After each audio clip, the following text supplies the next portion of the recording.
Hello! সেদিন দীঘাতে ছিল আমাদের সেকেন্ড ডে। সেদিন সকালেই আমাদের মোহনায় ঘুরতে যাওয়ার কথা ছিল, বাট যাওয়া হয়নি, আমার শরীরটা ভালো ছিল না বলে। তাই আমরা বেলা 11টা নাগাদ হোটেল থেকে ব্রেকফাস্ট করে বেরিয়েছিলাম শঙ্করপুরের উদ্দেশ্যে।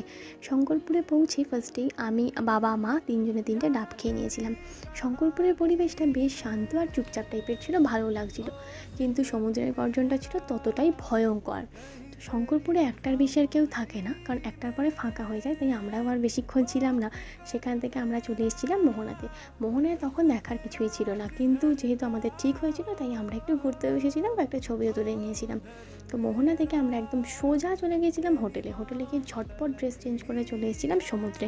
কারণ সেখানে আমাদের অনেক ফ্রেন্ডসরাই আমাদের জন্য ওয়েট করেছিল, কারণ আমরা ঘুরতে গিয়েছিলাম বলে আমাদের অনেকটাই লেট হয়ে গেছিলো। তো সেখানে অনেকজন ছিলাম, ভীষণ মজা হয়েছে। আজকের ভিডিওতে এইটুকুই, দেখা হচ্ছে নেক্সট কোনো ভিডিওতে। ভিডিওটা ভালো লেগে থাকলে অবশ্যই একটা লাইক আর একটা কমেন্ট করতে ভুলুন।